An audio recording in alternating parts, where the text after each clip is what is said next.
Already, you'll need Audacity to edit your spots. There's been a lot of essentially bullshit flying around about Audacity of late. The controversy is about the fact that the company's been sold, so new group owns them, and the group is interested in putting telemetry into Audacity, which would allow them to both like take sort of bug information, but also other information from you while you were using it. But it's not in there yet. And if you downloaded it now and you object to telemetry, just don't update it. But anyway, here is Audacity. Now, I am supposing that you can record in Audacity like this. So I'm recording my own voice, and you can do announcements this way. This is my laptop microphone, so it's not particularly good. If you have a mic, you can plug in a USB mic. That would work much better. Or you can record with your phone, as a lot of folks have been doing, and then download those files onto your computer and then edit them in Audacity. What do I mean by edit? Well, let's use this recording I just made. That you can record in Audacity like this. So I'm recording my own voice, and you can do announcements this way. The first thing we want to do is to set standard levels. So if you select the entire clip, go to Effect, and normalize it. So that means that the peaks are brought up to, I think, -1 by default. And that means that the peaks are about where they should be. The other thing we want to do is just look through and find where the peaks are and make sure it's not a lip smack or something like you hitting the computer or something that's extraneous anyway. You can delete like obvious noise. Well, for instance, let me show you. Here's another little bit, and blah, blah, blah. None of that is actually useful. So before I started editing, I might go and show you. Here's another little bit, and blah, blah, blah.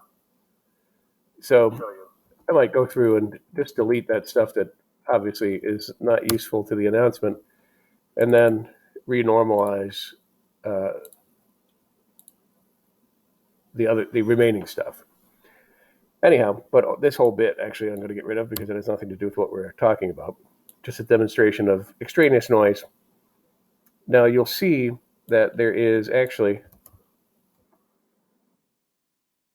noise in the background, and that's probably mostly my fridge.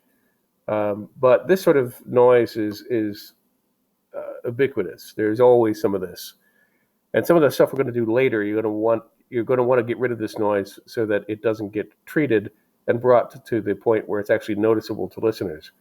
So this is another effect. If you go to Effect, Noise Reduction, just Get Noise Profile.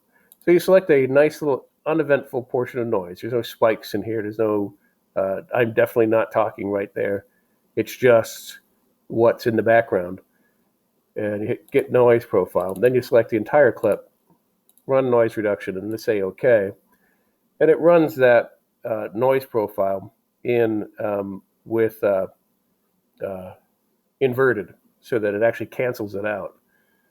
So then, what do I mean by edit? Well, okay. So other stuff you might want to do, if you'll see, this is kind of a lot of the content, and you can do announcements this way.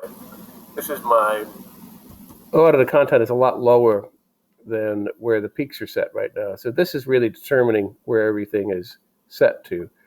One thing you can do if your high peaks are way, way, way higher than most of the content is to select the entire clip, Effect, go to Compressor, and you don't want to tread on this too hard. So I'm going to do a ratio of 3.2 to 1.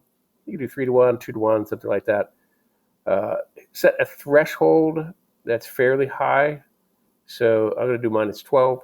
This won't affect the actual sound of your voice too much, but will change where the peaks are at. So this